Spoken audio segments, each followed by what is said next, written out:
اس دوران فخر المصری بیٹھ گیا تھا۔ تم وہی کماندار ہو جو محاذ سے ایک لڑکی کے ساتھ بھاگے ہو؟ علی بن سفیان نے اس سے پوچھا۔ میں سلطان کی فوج کا بھگوڑا ہوں، فخر نے ہکلاتی لڑکھڑاتی زبان میں کہا۔ سزائے موت کا حقدار ہوں، لیکن میری پوری بات سن لیں ورنہ تم سب کو سزائے موت ملے گی۔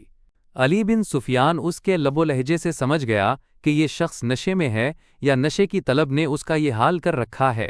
وہ اسے اپنے دفتر میں لے گیا اور اسے وہ تھیلا دکھایا جو اسے راستے میں پڑا ملا تھا۔ پوچھا، یہ تھیلا تمہارا ہے اور تم اس سے یہ چیزیں کھاتے رہے ہو؟ علامت واوین۔ ہاں، فخر المصری نے جواب دیا، وہ مجھے اس سے کھلاتی تھی۔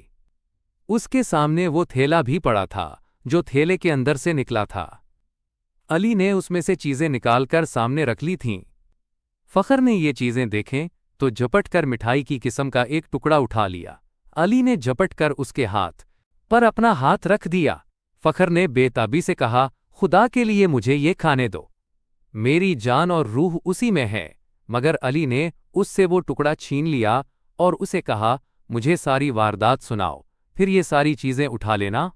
فخر المصری نڈھال اور بے جان ہوا جا رہا تھا۔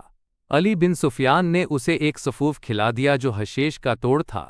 فخر نے اسے تمام تر واقعہ سنا دیا کہ وہ کیمپ سے لڑکی کے تعاقب میں کس طرح گیا تھا۔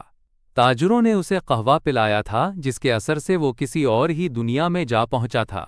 تاجروں صلیبی جاسوسوں نے اس سے جو باتیں کی تھیں وہ بھی اس نے بتائیں، اور پھر لڑکی کے ساتھ اس نے اونٹ پر جو سفر کیا تھا وہ اس طرح سنایا کہ وہ مسلسل چلتے رہے۔ اونٹ نے بڑی اچھی طرح ساتھ دیا۔ رات کو وہ تھوڑی دیر قیام کرتے تھے۔ لڑکی اسے کھانے کو دوسرے تھیلے میں سے چیزیں دیتی تھی۔ وہ اپنے آپ کو بادشاہ سمجھتا تھا۔ لڑکی نے اسے اپنی محبت کا یقین دلایا اور شادی کا وعدہ کیا تھا، اور شرط یہ رکھی تھی کہ وہ اسے سوڈانی کمانداروں کے پاس پہنچا دے۔ وہ راستے میں ہی لڑکی کو شادی کے بغیر ہیوی بنانے کی کوشش کرتا رہا، لیکن لڑکی اسے اپنی باہوں میں لے کر پیار اور محبت سے ایسے اردے اور خواہش کو مار دیتی۔ فخری نے محسوس تک نہ کیا کہ لڑکی اسے حشیش اور اپنے حسن و شباب کے قبضے میں لیے ہوئے ہے۔ تیسرے پڑاؤ میں جب انہوں نے کھانے پینے کے لیے اونٹ روکا تو تھیلا غائب پایا جو اونٹ کے دوڑنے سے کہیں گر پڑا تھا۔